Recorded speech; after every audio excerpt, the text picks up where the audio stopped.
Muito obrigado, Sr. Presidente. Sr. Presidente, Sr. Secretário de Estado, Sr. Presidente do ICNF, Srs. Deputados.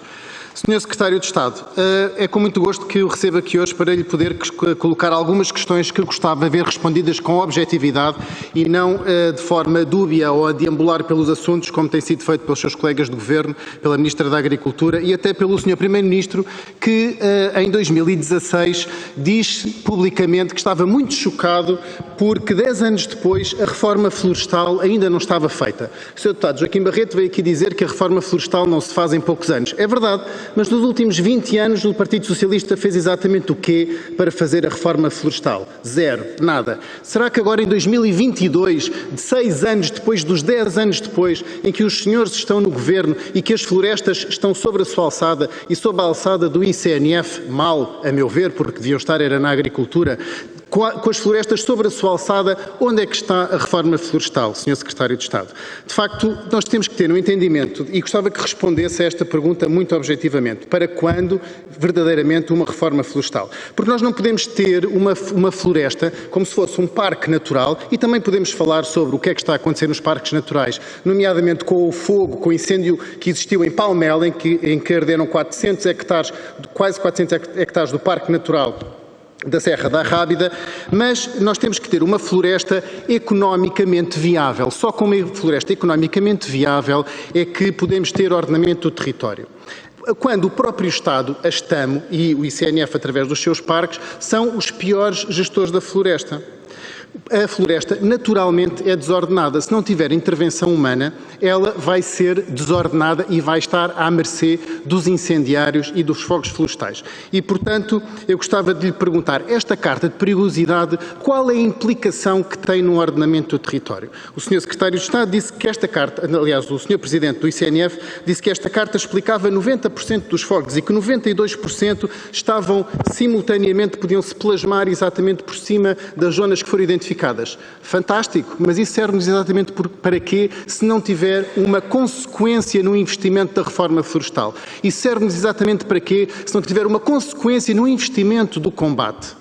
É que essas áreas não têm mais sapadores florestais, essas áreas não têm mais investimento na reforma florestal, essas áreas não têm o pagamento aos produtores pelos serviços ecológicos que lá praticam. Se eu tenho uma floresta e se invisto, se eu sou um empreendedor silvícola e quero empreender o meu capital numa área que tem mais perigo, pois eu tenho que ser ressarcido pelo Estado em maior valor, porque o meu perigo é maior, o meu prémio de seguro vai ser maior e, portanto, eu tenho que ter uma justa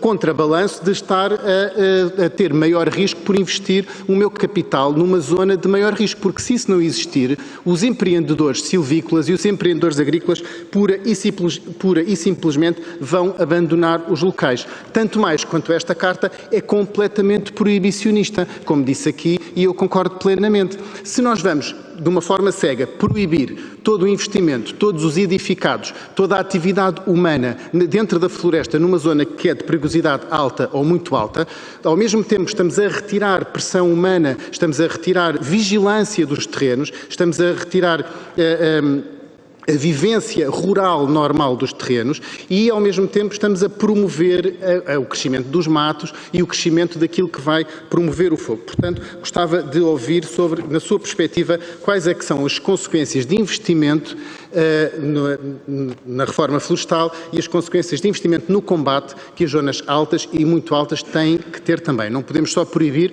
temos também que ajudar os silvicultores.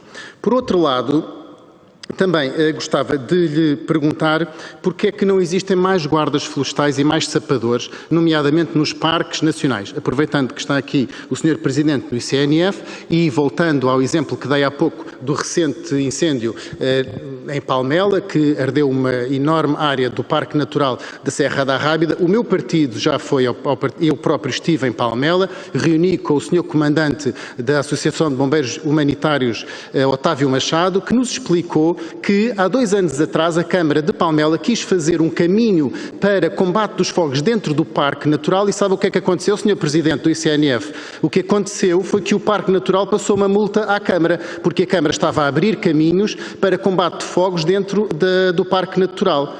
Ao mesmo tempo, o mesmo Parque Natural não permite que os pastores das ovelhas e das cabras, tão importantes as ovelhas para o queijo de azeitão, pastem dentro do Parque Natural, quando isso é perfeitamente essencial para o controlo dos matos e para o controlo de fazer um trabalho de sapador normal, até as famosas cabras sapadoras e ovelhas sapadoras. E, portanto, isto foi-me transmitido e gostava de saber qual é que é a gestão que os parques naturais, que estão aqui sob a sua representação, têm na prevenção dos fogos.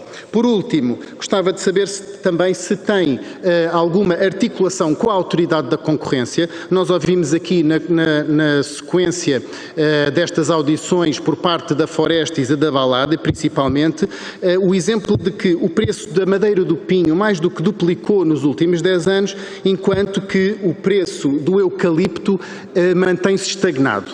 Ora, isto acontece porque só existem duas grandes empresas que compram o eucalipto e essas duas grandes empresas, obviamente, representam uma cartelização de preços que está por demais evidente para todas as forças políticas e para todo o setor. Portanto, eu gostava que o Sr. Secretário de Estado se exprimisse quanto a esta aparente cartelização de preços e porque é que a Autoridade de Concorrência, durante ao fim de tantos anos, não se pronuncia sobre este assunto. Muito obrigado. Muito obrigado, Sr. Presidente. Em primeiro lugar, gostava de deixar uma nota ao Sr. Deputado Pedro Filipe Soares. Já não está cá, foi-se embora. Realmente, todas as bancadas que estão aqui, todas elas têm jogo escondido, menos o Sr. Deputado, que é o puro e é o único. É a pena que o Sr. Deputado e o seu partido não estivessem cá, nem na audiência da Balades, nem na audição da Forestis, nem nas audiências da CIM, nem nas largas horas que nós já passámos aqui nesta Comissão a ouvir outras entidades. Portanto, é extraordinário que vem aqui e depois deixa estas bombas. Em relação às respostas que o Sr. Secretário de Estado me dirigiu, que eu muito agradeço, de facto eu concordo com muitas das coisas que o Sr. Secretário de Estado disse e, no fundo, de facto, esta carta e esta política florestal que está a ser desenvolvida neste momento tem muitas coisas boas e muitas coisas novas. É pena que as coisas novas não sejam coisas boas e as coisas boas não sejam coisas novas. Portanto, isto é um baralha e volta a dar, mudamos de ministério, vem o novo PRR, afinal agora o PRR é panaceia para todos os males do país, mas, Sr. Secretário de Estado, eu agradeço-lhe imenso as suas perguntas e faço votos para que elas se concretizem, mas nós queremos mesmo saber se desta vez é que é. Esperamos mesmo que desta vez é que é, porque o interior não se compagina mais com falta de ação, o interior não se compagina mais com a desertificação e esta carta pode trazer isso, pode ser um garrote para os nossos territórios.